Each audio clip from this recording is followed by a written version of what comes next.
The House just passed a new version of the SAVE Act, and it's even more restrictive on voting rights than the one proposed last year. So now voting rights groups are warning US citizens to get passports because voting might become a lot harder. The updated SAVE Act incorporates new demands from Trump since last year. Now it requires documentary proof of US citizenship, like a passport or birth certificate, just to register for federal elections in all states. You would also have to bring in a government photo ID to vote in person. And the act would make it even harder to vote absentee. Even just requesting a mail-in ballot would require submitting a copy of a valid ID, like a passport, birth certificate, or real ID. These restrictions would disproportionately affect lower income households, people of color, the elderly, and young people. Not to mention people with tribal IDs might find their identification doesn't qualify, and women who change their names due to marriage might not be able to vote if the last names on their IDs don't match. Now, this comes at a time when Trump has been calling to nationalize elections and take over the voting in at least many 15 places. He's usually referring to places that go Democrat. This is unconstitutional. States have the authority to preside over federal elections. The good news is that this is unlikely to get anywhere in the Senate. Republicans hold a 53 majority, but they would need 60 votes in order to pass the SAVE Act, and so far no Senate Democrats seem likely to cross the aisle. Breaking news from the political wilderness, where former Congresswoman Marjorie Taylor Greene is scorching the earth behind her.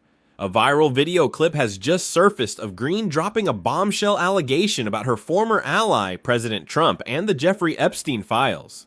President Trump. And I know a lot of people have a hard time with that, but that is the truth. He fought the hardest to stop these files from being released.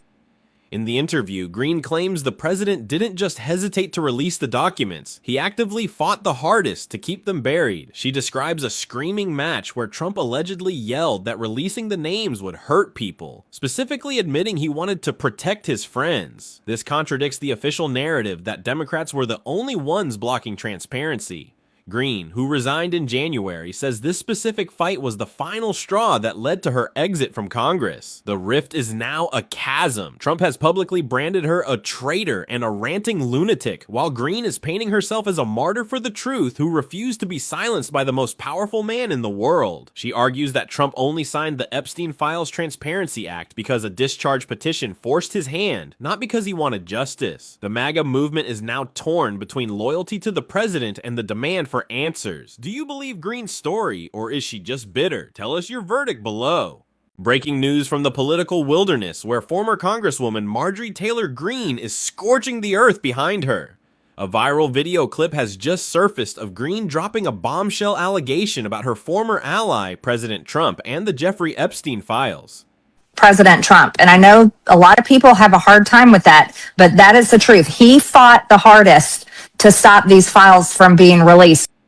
In the interview, Greene claims the president didn't just hesitate to release the documents, he actively fought the hardest to keep them buried. She describes a screaming match where Trump allegedly yelled that releasing the names would hurt people, specifically admitting he wanted to protect his friends. This contradicts the official narrative that Democrats were the only ones blocking transparency. Greene, who resigned in January, says this specific fight was the final straw that led to her exit from Congress. The rift is now a chasm. Trump has publicly branded her a traitor and a ranting lunatic, while Greene is painting herself as a martyr for the truth who refused to be silenced by the most powerful man in the world. She argues that Trump only signed the Epstein Files Transparency Act because a discharge petition forced his hand, not because he wanted justice. The MAGA movement is now torn between loyalty to the president and the demand for answers. Do you believe Greene's story, or is she just bitter? Tell us your verdict below. Donald Trump is not going to accept the results of the 2026 midterms, and his actions today only further cement my certainty in this matter.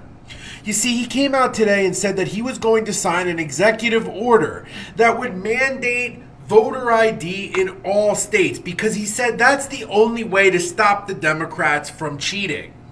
This is illegal. Donald Trump has no authority through executive order to change what states choose to do in their voting procedures. Donald Trump knows this. He also knows that the SAVE Act is dead on arrival in the Senate. So if Donald Trump attempts to put this executive order through, forcing the states to be nationalized through his control, it is going to get blocked by the courts and it'll be thrown out. But this will then give Donald Trump the excuse, and the Republicans in Congress the excuse, to not accept the results of the midterms. Donald Trump knows that they're going to get absolutely smoked. But we saw the playbook earlier last year when they refused to seat a member of Congress who was elected by the Democrats in Arizona. They are going to contend that because the SAVE Act wasn't passed and because his executive order was blocked, that the Democrats cheated, and that's why the Republicans got their asses kicked so badly. Donald Trump knows he has no executive authority to do this, but he's putting this stuff out there anyway because he's laying the groundwork to try once again to subvert the will of the American people. And that's what's going on right now. He knows he's going to lose. He knows it will signal the end of his presidency. So he knows the only answer is just like 2020. It's to cheat. And that's what it is. Throw me a follow, and I'll keep you updated. Last night, voting to undo President Trump's tariffs on Canada. The vote was 219 to 211. There were 6 Republicans who crossed party lines to vote in favor of this provision. That was Dan Newhouse, Don Bacon, Kevin Kiley, Brian Fitzpatrick, Jeff Hurd, and Thomas Massie. And now, even though it was a small group, it was very significant because A, it was able to pass through, but B, House GOP leaders and President Trump pushed pretty hard to prevent this resolution from passing. First, we saw House GOP leaders try to approve a provision that would have prevented the House from voting on the resolution to undo the tariffs. The United States House of Representatives voted 219 to 211 to dismantle tariffs imposed on Canada by President Donald Trump. 6 Republicans broke ranks. The White House erupted, and for the first time in years, the wall of party discipline cracked in a way few thought possible. This wasn't just about trade policy. It was about power, economic reality, and the limits of executive authority. In a single vote, Congress may have just altered the future of North American trade and exposed the fragility of presidential leverage when confronted with hard data and constituent anger. During the vote, we saw a Truth Social post from President Trump essentially warning Republicans that if they voted in favor of this, there would be consequences. I want to read to you part of that post. He said, quote, "Any Republican in the House or the Senate that votes against tariffs will seriously suffer the consequences come election time, and that includes primaries." But again, despite that, we saw those 6 Republicans still vote to undo these Canada tariffs. It was a mix of Republicans who are either retiring at the end of this year or are in purple districts in really competitive re-election races.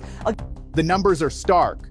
The tariffs Trump imposed under a declared national emergency were projected to cost the average American household $1,300 in 2026 alone. Think about that for a moment. $1,300 from every household, not from Canada, not from foreign governments, from American families. The Tax Foundation calculated that these measures would reduce U.S. GDP by at least 0.5%. When foreign retaliation is factored in, that number rises to 0.7%.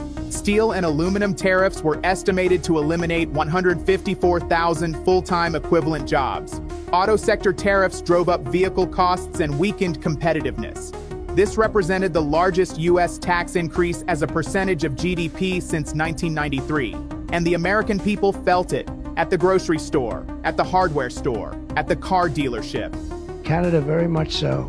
They've allowed millions and millions of people to come into our country that shouldn't be here. They could have stopped them, and they didn't. And they've killed 300,000 people last year, my opinion, have been destroyed by drugs, by fentanyl. The fentanyl coming through Canada is massive. The fentanyl coming through Mexico is massive. And people are getting killed, and families are being destroyed. I mean, the son gets killed, and the family is a basket case for the rest of their lives. I mean, I've seen mothers that thought they'd heal. They never heal. They say it gets worse with time.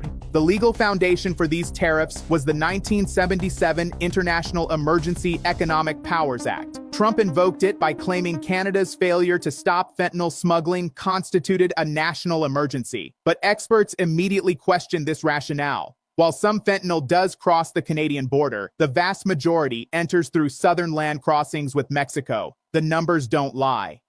Border Patrol data shows that Mexican crossings account for the overwhelming majority of fentanyl seizures. Yet Canada was singled out for a 25% tariff on all goods. The U.S. Court of Appeals ruled that the president lacked authority to use IEEPA for tariff imposition.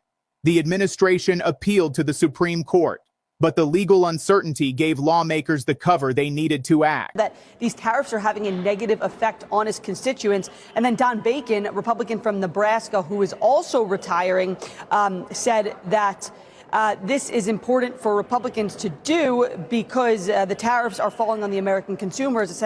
The 6 Republicans who voted for repeal were not fringe members. Don Bacon of Nebraska, Thomas Massie of Kentucky, Brian Fitzpatrick of Pennsylvania, Kevin Kiley of California, Dan Newhouse of Washington, and Jeff Hurd of Colorado. Don Bacon, who is retiring, stated bluntly that lawmakers cannot outsource their responsibilities. He called tariffs what they actually are, a tax on American consumers. These were lawmakers who had examined the economic data. They listened to their constituents, and they concluded that the policy was doing more harm than good.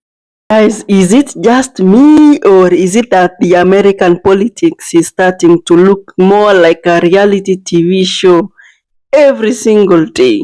Is it me only, or are you also seeing the same thing? So if you look at our social media platforms at the moment, what we are seeing is intense, heated sessions in the House of the Representatives. And at the moment, things are being discussed, debated massively.